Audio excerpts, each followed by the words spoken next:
தன் இருதயத்தை நம்புகிறவன் மூடன் ஞானமாய் நடக்கிறவனோ இரட்சிக்கப்படுவான். நீதிமொழிகள் 28வது அதிகாரம் 26வது வசனம்.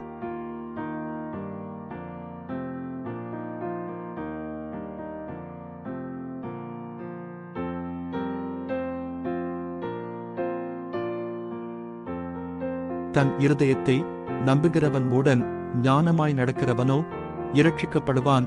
நீதிமொழிகள் 28வது அதிகாரம் 26வது வசனம்.